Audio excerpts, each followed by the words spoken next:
A makon da ya gabata ne al'ummar garin Keffi musamman 'yan kasuwar da ke kofar Goriya suka shiga cikin halin firgici da zulumi a daidai lokacin da jami'an tsaro suka bayyana domin hana su kasa kayayyakinsu. Hakan ya biyo bayan umarnin da gwamnatin jihar ta bayar na ganin sabunta kasuwar zuwa zamani, inda su kuma wasu 'yan kasuwar suka yi tirjiya suka ki komawa sabuwar kasuwar da aka yi musu domin ganin sun ci gaba da kasuwancinsu a tsohuwar kasuwar. Hakan ya sanya gidan rediyo da talabijin na Madubi suka halarci kasuwar, inda suka zanta da 'yan kasuwar da aka tada a wannan tsohuwar kasuwar.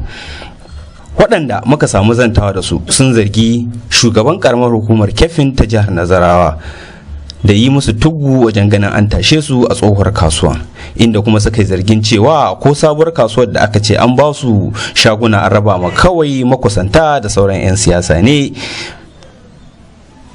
Sai dai a bangaren hukuma sun bayyana cewa sai da suka sanar da 'yan kasuwar cewa su tashi a kasuwar kafin ma su zo su killace ta a wannan rana. Sai Abdullahi A.A. Sule a lokacin shi ya nuna cewa kwazon shi da mahimmancin shi da ko'ina suka koma, ya tabbatar da cewa yana sai ga Keffi ta mata koma wannan waje don an raya wannan waje, wanda wannan lokaci mai girma Dr. Shehu Cindo Danya Musa ya iya karfinsa da ba abun da bai ba, ya turo mu da fadawansa don kada cutar da talakawansa su ba shi haɗin kai, sun ƙi ba shi haɗin kai. Wannan dai magana ne suke yi, don duk abin da ka gake a yanzu already kowa ya riga ya san cewa hakan zai iya faruwa.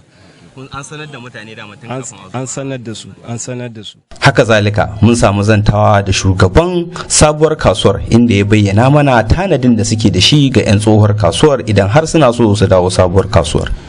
Mun ko muka tanaji da aka ma mutane, an yi ma mutane tanaji wanda ba su samu shaguna na gini ba, an ba yuni 300 wuri, kuma kowane yini sun gina wurarensu, kowa in ya zo zai shiga ciki zauna. Abin da yake fara cikin kasuwa, muna zaune mun kwanta da dilance kasuwa na kone, mun zo ba mu tare da wani abu ba, mun tare da asala da kuka da bakin ciki. A bakin ciki ina kusa shekara 2 kenan muna kai abu daya, abu ya ki yi, muna nima abu da za mu ci mu gagara, gwamnati ba taimake mu ba, muna nima abu da za mu ci mu gagara, abai mu a gefe da ya gagara, abai mu a lungu ya gagara, kuma ba wanda ya taimake mu. Ko ba haka ba ne, kowa muna gadara da Allah ne, dabbobi komi muna gadara da Allah. Don haka abun da suka yi mana din nan bai kyauta mana, an kone mu, an tushe mu, an ki abai mu gefe daya. To yanzu ku ne masu hali, mu talaka ba ku son kun samu kuna ci, ba ku son mu ci ba.